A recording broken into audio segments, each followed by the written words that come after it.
let's kick this off. I'm Brandy, co-founder and creative director of PLANOLY. And this is Kristina. Kristina, thank you so much for joining us. Thank you for having me. I'm so excited. This is my first Zoom panel. I'm kind of newer to Zoom, but yeah, it's been very interesting during this time to learn about how to use Zoom every single day.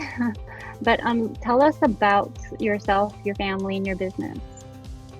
Sure. I'm Kristina Facundo. I'm based in Austin, Texas, and my full-time job is a wardrobe stylist. So I style editorials for magazines, commercials, all sorts of things, and I've been doing that for roughly 9 years. After the birth, actually during my pregnancy, my first pregnancy, which was a surprise, I felt really lost and sort of isolated already just during pregnancy. And so I started Love Child, which is a platform for sort of modern motherhood and how to navigate motherhood as an entrepreneur. From that came Mini Market, which is a semi-annual event that is geared towards small businesses or mom-owned businesses. It's a market. And then last year I co-founded Current Conference with my sister who has a little girl and who's also pregnant now, a conference for working moms or motherhood, women, everybody, but just sort of how to navigate all of this and how to balance everything. I know, so it was a challenge before being a working mom and running your own business. And now, that was pre-quarantine, like now during quarantine, how are you handling your business while pretty much raising your kids full-time at home? At home, right. And being a partner and being a daughter and a friend and a support system and all of the things. To be frank, I don't have it down yet. I mean, I think my life pre-quarantine was different every day with my schedule. Some days I was prepping a commercial, styling a commercial. Other days I was dealing with web development or programming for Current Conference with my sister. So every day looked different, and it's sort of the same now in quarantine. So in that way, I was a little prepared. I didn't come from like a strict regimented schedule to total chaos. I sort of always live in chaos. And so I'm used to that chaos. And but sure, my kids being home all the time when they're normally at preschool, part-time, and just the ease at which things came pre-quarantine. Now it's like if I have 2 or 3 things on my calendar in a day, I'm exhausted. Like I can't just, when it comes to after bedtime, like I'm just dead to the world. When before I could handle those three things in an hour or before breakfast, or, I had a different level of energy. So yeah, there's definitely some strategies that I've put into place, and a lot of communication with my husband, who's also home, so that we can both feel like throughout the day we are at least getting to the 1 or 2 things that are like a priority to do. Yeah. Well, I'll be completely honest. I wasn't prepared. Our life was so scheduled out, and our son, who has autism, he's very OCD and very routine based. Our world was already kind of chaotic, but it was scheduled, right? And we had an amazing team of therapists with OT, speech, ABA, and then with daycare for my 2-year-old. Everything, it was so peaceful during the day when we got to go to the office and get our work done. And then when we came home, our full focus was on our kids, right? But now we're trying to give our son therapy, and then raising a toddler who's going through terrible twos, and then we're trying to both work at the same time. It's been really stressful. I think I've been crying probably once every single day. But I think now we're into week 4 and we're just starting to get a little rhythm going. The first 2 weeks was really, we were trying to go day by day, right? Trying to figure out. The 3rd week was pandemonium. And then the 4th week now we're trying to find what works for us. And for us at home, since we're both working, me and my husband, and there's so many deadlines and like emergency call meetings, Zoom meetings, that we really just had to like draw the line. And we agreed that I would take the kids during the day in the morning, make sure that they're fed breakfast and lunch, and then afternoon I block out the entire afternoon to work before dinner time, and just swapping off like that. But every other day, Monday, Wednesday, and Friday, I still have to do teletherapy with my son. So today was the very first day of teletherapy that was successful. Okay. Well, there's your win. So, there's that's your win my for win the day. for today. Yeah. But just with, I feel the same way with you. You were telling me earlier that you wake up at 3 o'clock in the morning with your son, and it's the same way with my daughter. She's teething every single day, either midnight, 3 o'clock in the morning, and then like 5 in the morning. So Like our clockwork. days start really early. Yeah. So I'm not afraid to say that I'm struggling. But we are trying to figure it out. So that's the good thing, that we almost have it packed down. And it's funny how that pattern, I feel like we were in a similar pattern where week 1, I think it was fear and shock, and how are we as individuals, as my own person, as a couple, as parents, as a family, as society, going to get through this. And to week 2 of like, okay, the shock's worn off, like we're getting there. Week 3, total pandemonium. I think it was like all of that shock was wearing off, and then we were just really tired. We were just exhausted. And then my son, my almost 4-year-old, I have 2 little boys, started experiencing sleep regressions, which that was terrible. My younger one is teething, and I don't, I'm 100% sure that like their change of schedule now has something to do with these changes that we're seeing in their behavior. But I did feel at the start of this week a sort of like calm about starting the week. Like, okay, we're getting into this rhythm. We're getting into this sort of new normal, and everybody is adjusting and adapting. So yes, I'm still struggling. I'm still every day.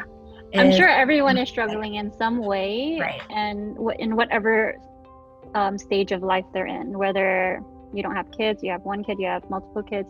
I feel like everyone is going through something right now, so it's valid to feel anxiety, insecure, stress.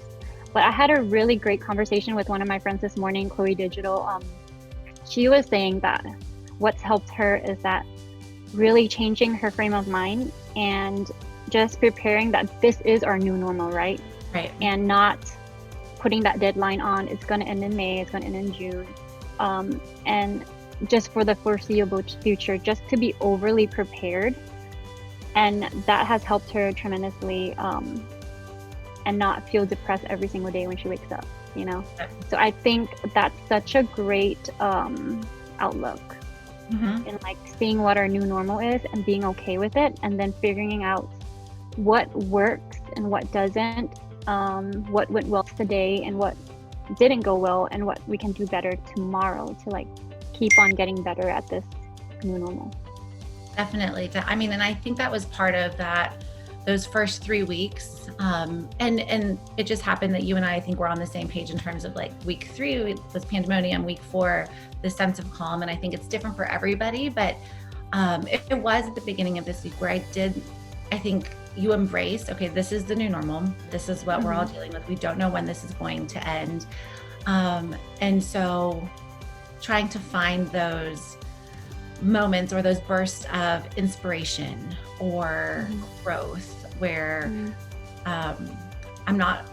we've experienced the sadness, we've experienced the anger, we've experienced the grief, the fear, all of those things. And now I am trying to shift my perspective, like your friend. I am trying to be grateful for this time with my family. I'm trying to enjoy being here for all of these milestones, with sleep regressions and teething aside, not those milestones, but just seeing my son sort of thrive in the presence of us, where my husband and I, because now we have sort of this unlimited bank of time, we can be really present. And that's been a really powerful thing for my family, is having my husband and I not feel like we have this time before bedtime to be on social media or whatever it is. Our phones, we try to leave them inside now for playing outside or whatever it is. So same thing, shifting that perspective to whatever works for you, being grateful or being present, kind of like whatever you find joy in, I think is where we are right now. We could be somewhere different tomorrow or next week, but it is a nice place to be in right now in this moment. So what have you learned about yourself and your parenting style then, like during this time? I think with my little boys, they are in preschool. So we do have like Zoom meetings with their friends and their teachers, and they've created like activities for us to do and things like that. But there's not real pressure yet of like homework or, these things that we need to be hitting at this particular age right now.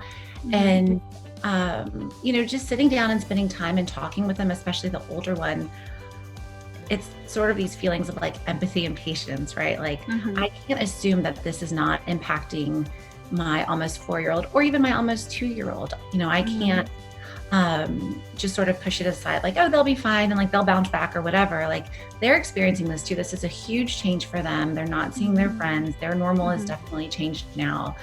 So I think out of me, it's brought, again, empathy, patience, and just really slowing down. I was a really busy person pre-quarantine, and it wasn't always productive, right? Like my schedule was packed, but I was sort of busy for the sake of being busy. And now removing all of those things from my schedule and really seeing like my best windows of productivity or knowing when I'm not productive, which is after bedtime when like I have my glass of wine and then I'm out. I think has really taught me a lot about like, when just the process of slowing down. I think as a parent, I think that's been my biggest thing. Just the world stops. We stopped, and so it's just wild. I think for me, it's kind of waving my white flag and admitting that I need help in a lot of areas, and just being okay with like, giving Teddy the iPad for like 4 hours straight or something, pretty much giving in. And I had this talk with his therapist too, like you can't be so hard on yourself during this time because you just have to take what you can, while being mindful, of course. Like we're so scared of regression. So really prioritizing what your goals are and what you can let go of. So I've been able to get better at that, and I'm just learning to be okay with it and not just being so strict about every little thing. Yeah, that's a nice feeling that like, because I think mom guilt is such a real thing, and I think we all feel it. And you and I have talked a lot about the like digital well-being, and so much of that can be, I think, experienced when you are on social media. So I think, I don't know, I just feel like getting off of that or having those moments where you just like let go of all of that guilt, let go of all of those feelings where you're just like, we're in survival right now. I'm not going to have any feelings about this. I'm not going to let myself be influenced by anything or any outside factor. I'm just going to get through like this moment or this hour with my kid and be okay with it. Which is a hard thing to do as a mom, because we have so many things, so many balls in the air all the time. Yeah. Just before this, I had to refrain myself from jumping in to help my husband put my daughter down for a nap. I did pop in and just handed a milk bottle and then like popped out. But usually I would just try to save everyone. So that was really good restraint on my end, or discipline on my end. But yeah, the whole digital well-being, I wanted to talk more about that on like, of course we use social media for our businesses and stuff. And I love social media personally because I feel like it has democratized everything, like business, entrepreneurship, bringing new artists, to light, and even bringing communities together. So I love social media, and that's why PLANOLY, that's why we started PLANOLY. But how do you draw that line from work and then home life and being on the screen too much? Mm-hmm. It's funny. I get those alerts about screen time in the last few weeks. I've been surprised that my screen time has been down because we have more time on our hands. So you would think it's only sort of natural to be on our phones more, on our screens more. But as quarantine was starting, I was really aware of how social media was making me feel about all of these different things, right? All of the different rules in place, the schedules that I was or wasn't doing with my family, and then the guilt that would then follow I'm not doing a schedule, we don't have a color-coded template for anything in our life. And so it really brought this awareness of, okay, social media can be really useful right now to stay connected for my businesses, to stay connected to my readers, to stay connected to my friends. But on the other side of it is the ugly side, where it can make you feel less than, it can make you feel guilt.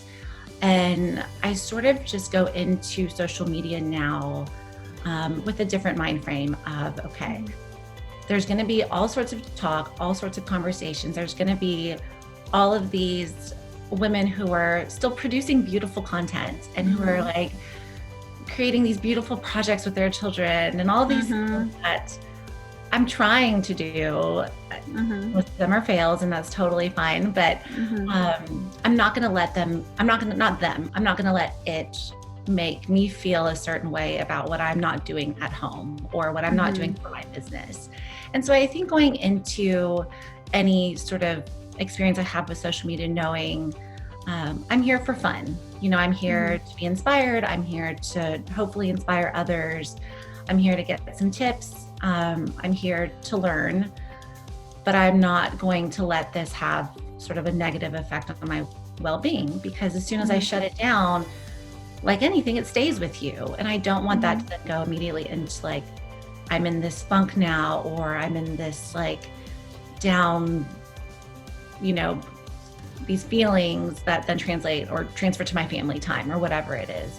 So I'm just trying to be really aware of how I'm using social media right now and what I'm absorbing from social media.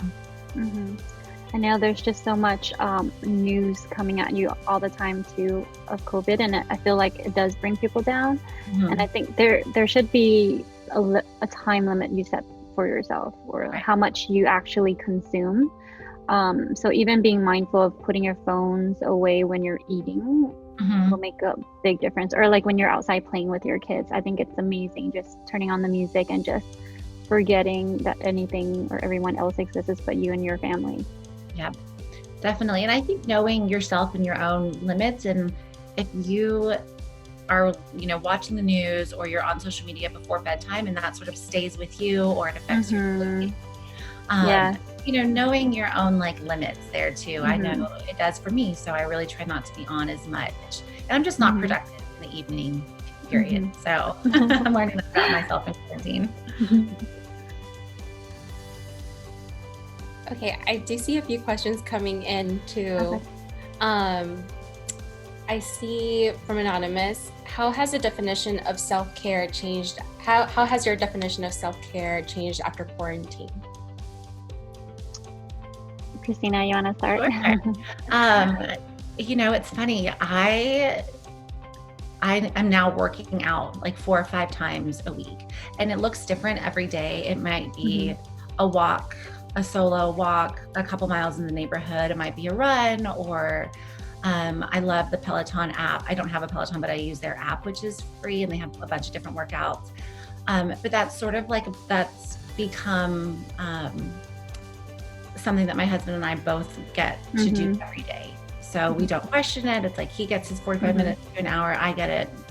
And we both realize how important it is for us to have that, not only that alone time, but just that time to like clear our minds. And so in that way, my self-care has improved.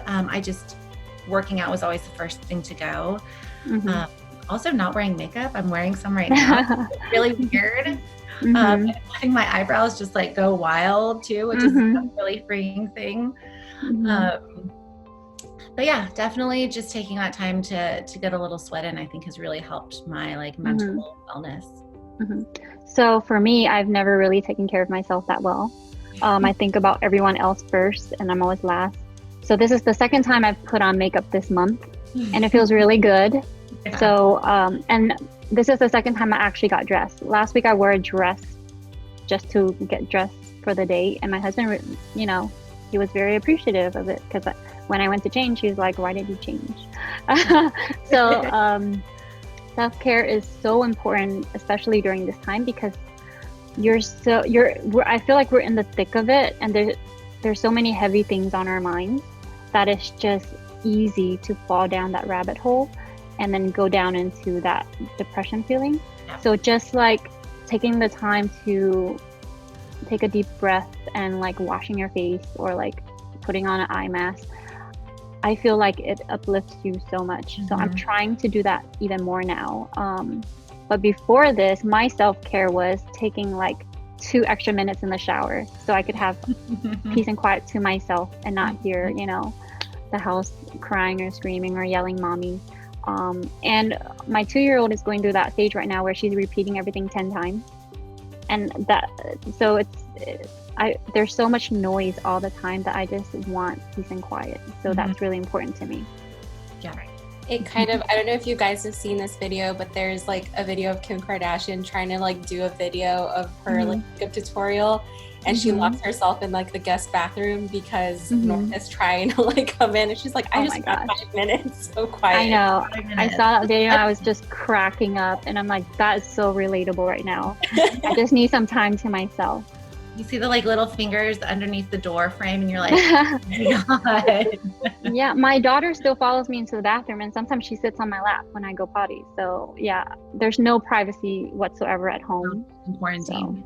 So, No, and this is why like more than ever right now, that's why self-care, I mean, whatever definition it may be for you, is really, really important. Yeah. Another attendee, Liz, asked, what are some of the tools and hacks that can help parents during this time? I think like what could be helpful, especially for you guys, to know how momtrepreneurs like you have like certain tools and hacks to help you around this time. I mean, for us, so our mini market was scheduled, which is our semi-annual market, curated by me, but for moms and businesses or moms and families. We had to postpone it. So it would have been held on April 26th this year. And that was it was a hard decision to make. I know it affects all of our vendors, but in turn, it made us really like sort of pivot creatively, really sort of branch out. How can we still support our vendors? How can we still support our makers and continue to grow our community now? What does that look like now? So I think in some ways, one tip is really to think about your business, sort of how Brandy mentioned, as if this isn't going away. Like, what does your business look like this year, next year? Can it survive something like this? And if it can't, then how can you pivot your business so that it does survive? So really thinking creatively, I think, has been an interesting part of it. But also for me, a daily thing that I do is every night I'll email myself like my top 3 things I need to get done that day. And it used to have like 10 things on that list, and now it's 3, and I'm lucky if I get 2 of those things done. But at least every morning I go into the day knowing like, get these 3 things done. And usually there are things that I can do in a matter of minutes, but sometimes it's like the process of getting it done seems to take a lot longer than the actual doing it. And so I'm trying to always just constantly check those 3 things off my list. So then that frees up the rest of my day to either go into like part 2 of my list, which sometimes I'll add other items. But really prioritizing those things and not going crazy with like a to-do list, because in reality, it's not going to happen. And I'm just going to be left feeling guilty about not getting those things done. So if I can check off 3 simple things or 3 important things, then I feel really productive. I completely agree. I think it's good to have a running list of to-dos and prioritize the top, but not hold yourself, don't put so much pressure on yourself on trying to complete that to-do list every single day. And some of the mini hacks that I found with like working and being home with the family is pretty much kind of prepping some things in advance and putting it in the freezer, like meals, or even boiling and marinating things in advance, of course.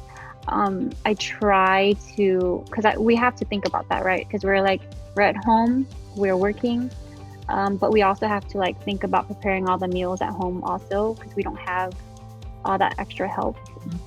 So I feel like if you dissect your entire day and see where your struggles are, and then trying to find those little solutions and then making it better every single time, then you'll like nail it down. I mean, every single day is not going to be perfect, so you have to be okay with that. Some days are going to be chaotic, some days you might cry, and some days are a success, and it's completely okay. I think a lot of people put so much pressure on themselves, and then in the end you're just going to be unhappy. All right, I think we have time for one more question, but another question. Do you have any brands or individuals who you think are doing a good job at providing value for parents during this time?